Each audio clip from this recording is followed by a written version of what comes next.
ବାବା ଆଜି କ'ଣ ଲକ୍ଷ୍ୟ ଥିଲା ଆପଣଙ୍କ?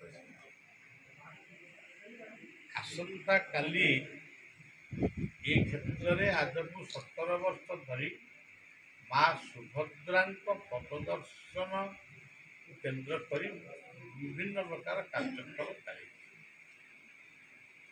ନାମ ଚାଲିଛି, ମହୋତ୍ସବ ଚାଲିଛି, ଏସବୁ ଚାଲିଛି।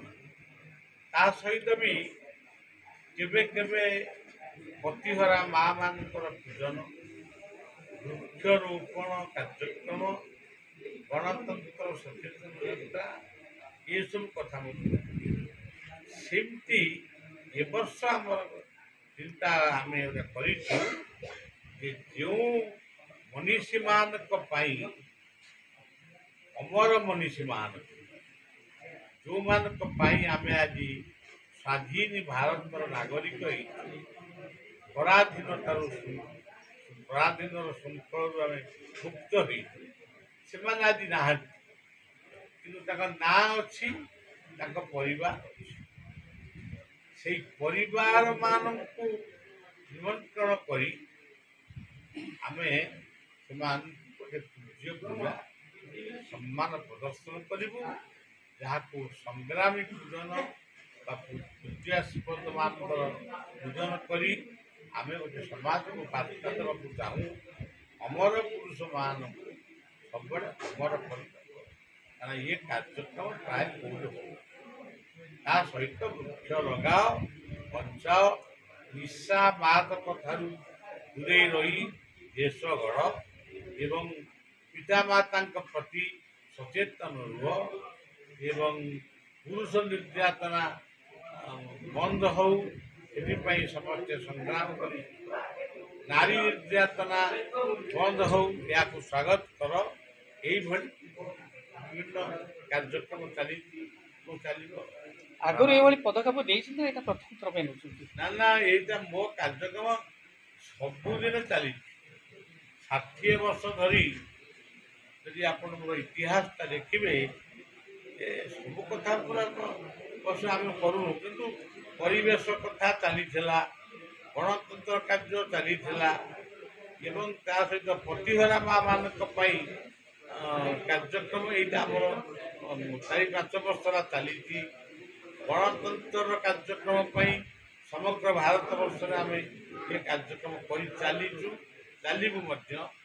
ବିଶ୍ୱ ଧ୍ୱଂସାସ୍ତ୍ର ବିମୁକ୍ତ ହଉ, ଜାତିସଂଘ ପର୍ଯ୍ୟନ୍ତ ପତ୍ର ମଧ୍ୟ ଆମେ ପ୍ରେରଣ କରୁଛୁ ଏବଂ ସୁପ୍ରିମକୋର୍ଟ, ହାଇକୋର୍ଟ, ପ୍ରତ୍ୟେକ ରାଜ୍ୟର ମୁଖ୍ୟମନ୍ତ୍ରୀ, ପ୍ରଧାନମନ୍ତ୍ରୀ, ରାଷ୍ଟ୍ରପତି ସମସ୍ତଙ୍କୁ ଆମେ ଏସବୁ ଜଣାଉଛୁ।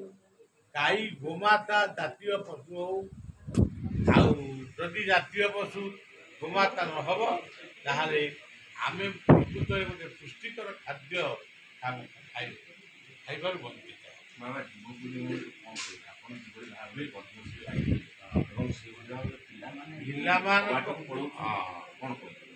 ଦେଖନ୍ତୁ, ଇଏ ହେଉଛି ଗୋଟେ ଭଲ ପ୍ରଶ୍ନ ଆପଣଙ୍କର। ଇଏ ପ୍ରଶ୍ନ ଆମ ସମସ୍ତଙ୍କ ପାଇଁ ମଙ୍ଗଳ, କାରଣ ଯେଉଁ ସମାଜରେ ଯୁବକମାନେ ଉତ୍ପାତ ହୁଅନ୍ତି, ଉଦଣ୍ଡ ହୁଅନ୍ତି, ସେ ସମାଜ ଉଜୁଡ଼ି ପଡ଼େ।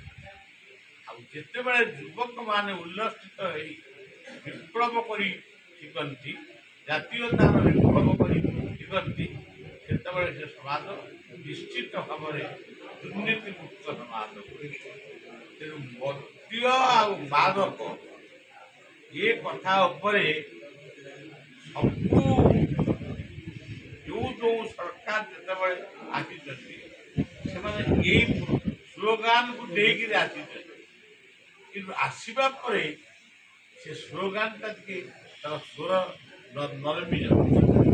ତେଣୁ ପିଲାମାନେ ମଦ୍ୟ ଛାଡ଼ନ୍ତୁ, ମାଦକ ଛାଡ଼ନ୍ତୁ, ପରିବାର ଗଠନ କରନ୍ତୁ ଏବଂ ମାତୃ ଜାତିକୁ ସମ୍ମାନ ଦିଅନ୍ତୁ, ବୃକ୍ଷ ଲଗାନ୍ତୁ, ଜଙ୍ଗଲ ସୁରକ୍ଷା କରନ୍ତୁ, ହେନ୍ତାଳ ବନ ସୃଷ୍ଟି କରନ୍ତୁ। ହେନ୍ତାଳ ବନ, ଝାଉଁ ବନ, ତାଳ ବନ, ଖଜୁରୀ ବନ ଯଦି ରକ୍ଷା ହେବ, ଅକାଳ ଝଞ୍ଜା ହେବ ନାହିଁ, ଗରମ ହେବ ନାହିଁ, ଘଡ଼ଘଡ଼ି ପଡ଼ିବ ନାହିଁ। ପିଲାମାନେ ଯଦି ନ ଲାଗିବେ ତାହେଲେ ବୟସ୍କ ଲୋକମାନେ ସେମାନେ କେତେ କାର୍ଯ୍ୟ କରିବା ପାଇଁ ତାପରେ